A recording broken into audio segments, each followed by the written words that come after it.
May inaasahang dagdag singil sa North Luzon Expressway. Simula po yan sa March 20.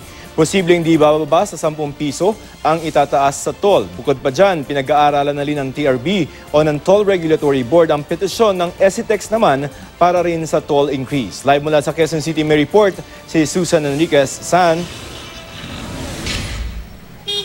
Joseph, itong ipatutupad na toll hike dito sa NLEX simula sa March 20 ay sabi ng pamunuan ng NLEX, long overdue na ito dahil ang huling increase daw nila ay noong pang 2012 at ito nga nagkaroon nga sila ng petisyon at ngayon lamang na aksyon na ng TRB. Bagay na sabi nga nila nararapat lamang naman dahil sa mga programa o proyekto na ginagawa nila dito sa NLEX sa layuning makatulong para maibsan ang problema sa traffic.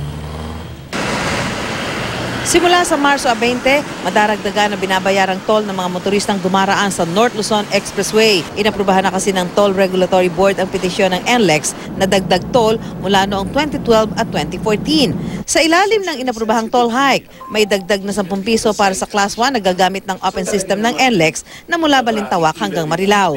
Kasama na rin ang kabubukas na NLEX North Harbor Link. Habang ang Class 2 vehicles, may dagdag na 23 pesos na toll, 29 pesos naman sa Class 3 vehicles. Kaya ang dating 45 pesos na singil sa Class 1 vehicles, magiging 55 pesos na. Ang dating 114 pesos sa Class 2, magiging 137 pesos na. Habang ang dating 136 pesos para sa Class 3, magiging 165 pesos na. 80 centavos kada kilometro naman ang dagdag singil sa closed system.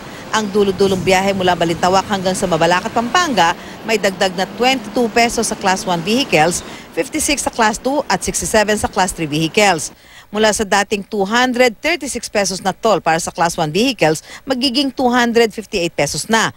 Ang Class 2 vehicles, mula 590 pesos, magiging 646 pesos na ang toll at para sa Class 3 vehicles, mula 708 pesos, magiging 775 pesos na. Nasabay yung nag-coincide yung increase brought about by the Harbor Link project. Kasunod ng pag-aproba sa toll hike, tiniyak ng NLEX na may gagawin pa silang mga proyektong inaasahang makakatulong sa pagluwag ng daloy ng trapiko. Sabay doon sa pangangasiwa namin ng NLEX na i-maintain ito according to international standards, marami tayong bagong proyekto katulad nitong Harbor Link. Ayon naman sa TRB, pinag-aaralan pa rin nila ang petition ng SCTEX para sa toll increase. Yung SCTEX, 2011 pa yun. Hindi pa nabibigyan ng increase.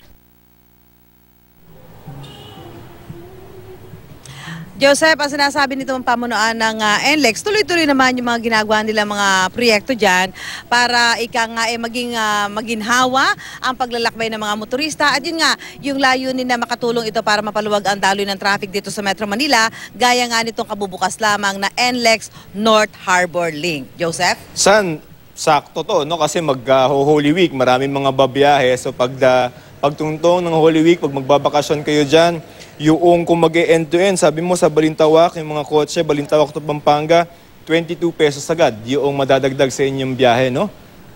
So ang sabi nila dito ay long overdue na, pero ano ba yung mga nakausap natin mga turista? Mabigat ba para sa kanila to?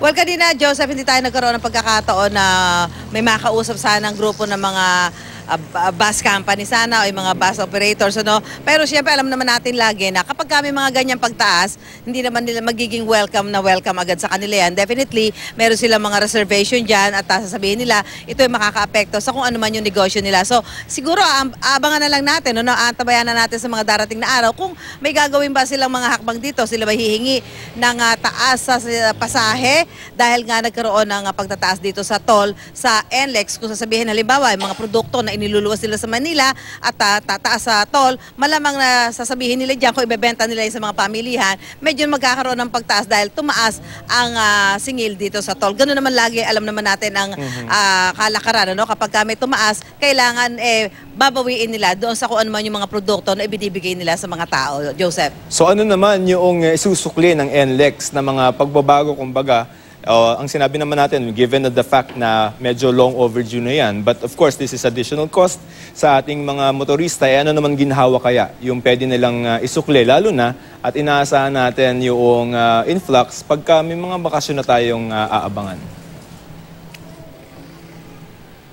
Well, sinasabi nga nila talagang tuloy-tuloy yung mga ginagawa nila na pag-aayos ng kalsada para maging smooth ang pagbiyahe mo dyan, di ba?